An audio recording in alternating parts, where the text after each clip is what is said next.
Hello and welcome back to the Ask Judgeman series on the Legacy Crusaders YouTube channel. This is Benji, and today we are looking at targeting effects. And the question that was asked is in reference to a current Pendulum meta deck.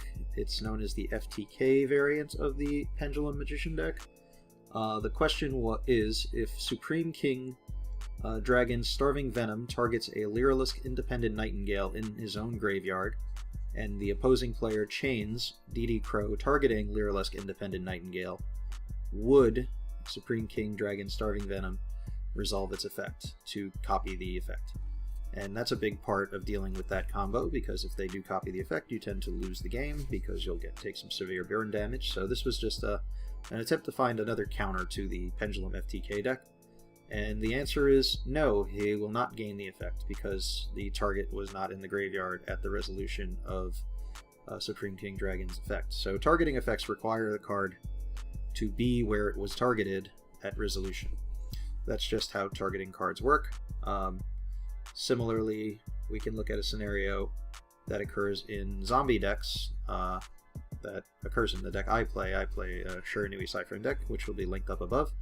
But the effect occurs often when I try to summon Black Rose Dragon. So when you summon Black Rose Dragon, its effect is you can destroy all cards on the field, so you'll activate that as Chainlink 1 when he is synchro summoned.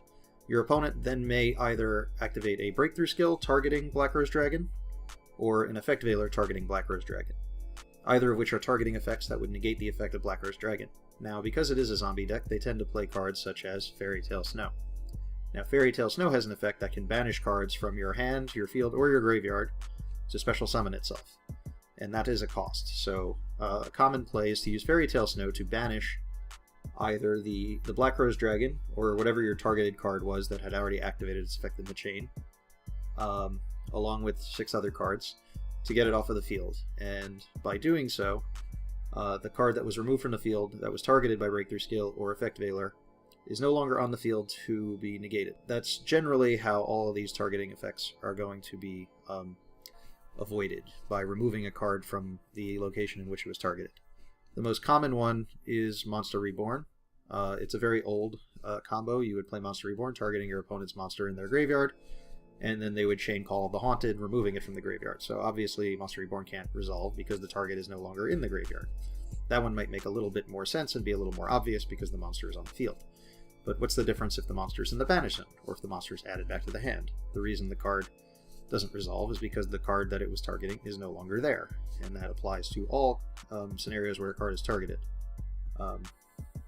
So if you were looking at this video for some particular strategy to learn, it would be that if you can find ways to remove your cards from the field when they are targeted by card effects, you can resolve some of your effects or perform some actions that would otherwise be stopped. Another deck that does this very well are Infernoids. So perhaps you are using an Infernoid deck and you special summon Infernoid Anoku from the graveyard and activate his effect. His effect is to destroy all monsters on field.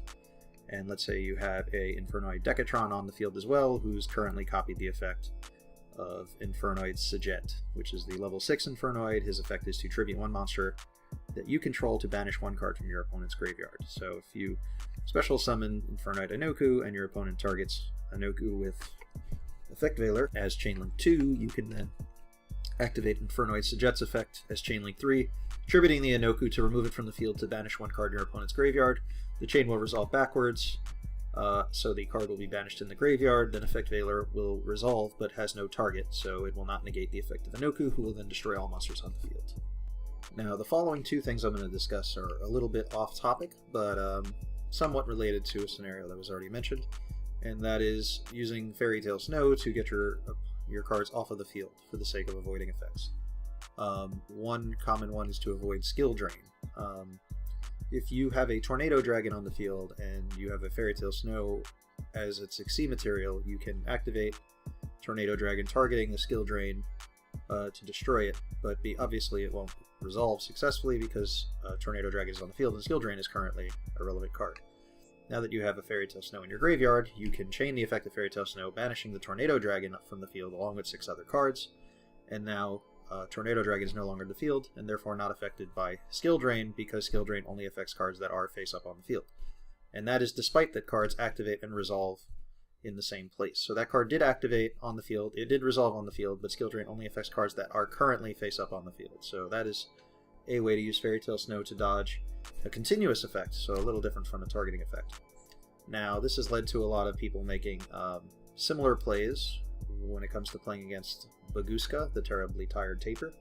A lot of people will try and remove their monsters from the field to try and avoid the effect of Bagooska. Now, Bagooska says when a card activates while in defense, if a monster activates its effect while in defense position, its effect is negated.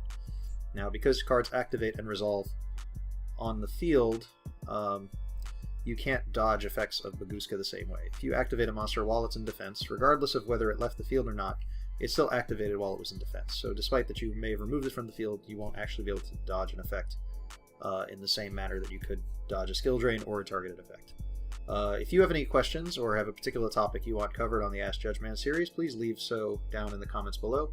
If you want, you can leave them on our Discord server, where me and a couple of cool people will be hanging out. You can find the link for our Discord server down below in the description box, and we'll see you guys next time on the next episode of Ask Judgeman.